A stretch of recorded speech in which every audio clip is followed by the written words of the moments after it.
How's it going, everybody? Glad to have you here. Today we are going to talk about all the modes in this car. That means Eco, Normal, and Sport S. I do have the handling package and I have Sport S Plus, but if you want to know about that one, I already have a video that discusses the packages and I talk a little bit about that. This is just the modes that come standard with the car. So let's get started.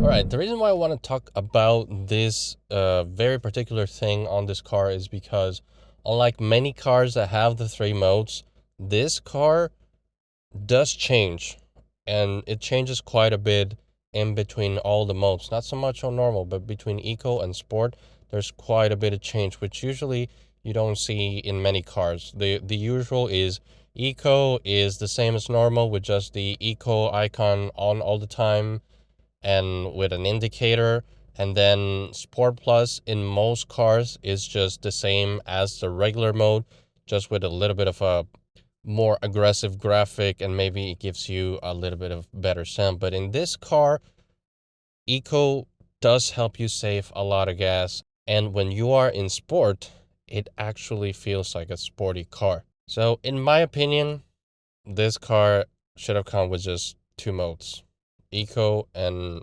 Sport should have been the regular mode. To be honest, if you are going to go test this car, do not test it in normal. Test it in Sport. Get on the car, put it in Sport, and test it out, because that is when you're actually going to feel the engine. That is how you're going to feel the transmission behaving like a sporty car. Otherwise, it's probably going to feel like, your average sedan, probably going to feel like an ES or a Camry or something like that. The reason why I dislike normal is because it doesn't save as much gas as Eco. Of course, it doesn't feel as sporty as Sport Plus. So the thing with Eco is when you're in Eco mode, it keeps your revs super, super low. I'd say even lower than the CVT on my Corolla. Like usually when I'm driving on Eco, it's at 5 a.m. in the morning. I'm going super slow because I live in a heavily wooded area. That's where all the small critters like to cross the road for some reason.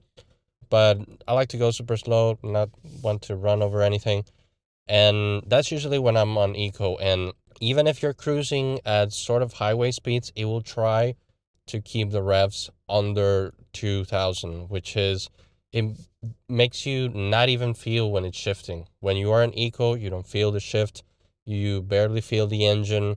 It honestly makes you feel like you're in a car with a CVT. It's just that it's super smooth, like you don't feel the shifts.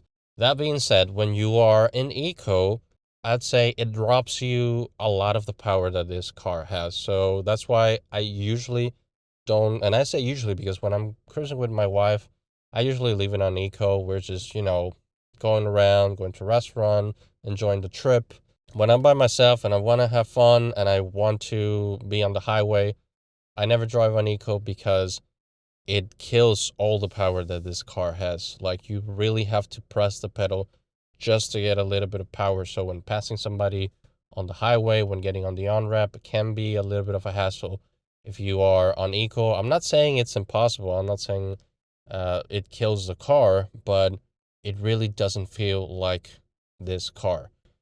That being said, when you are in Sport, things really, really change. Like, the pedal becomes super touchy, tries to rev a little bit higher. What's very interesting about Sport in this car is that even though it's supposed to be sporty, it usually keeps the revs around 2,000. So it likes to short shift all the time. Usually when I'm driving Sport, I drive in manual mode as well because it's more fun. But this is when you feel the power of the car. You barely have to depress the accelerator to feel the power that this car comes with. That's why I think it's really important. If you're going to test it, you always test it in Sport mode. The other thing that you guys might want to know is gas mileage. So when I'm in Eco, I usually get between 25 and 27. If I'm in Sport, which is most of the time, I usually get around 20, 21. It is quite a bit of gas savings when you are on Eco.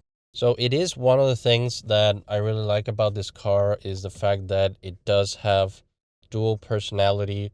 When I'm driving it on Eco, completely different car than when I'm driving it in Sport. I've seen some people in the comments saying that this isn't a sporty sedan, it's something else. This is a sporty sedan. It's not a performance car by any means, but it is a sporty sedan. Once you put it in Sport and you drive it that way, you are going to see that this is a sporty sedan. Okay, everybody, that is it for this video. Please like, subscribe, and all those things. It really helps a channel as small as mine.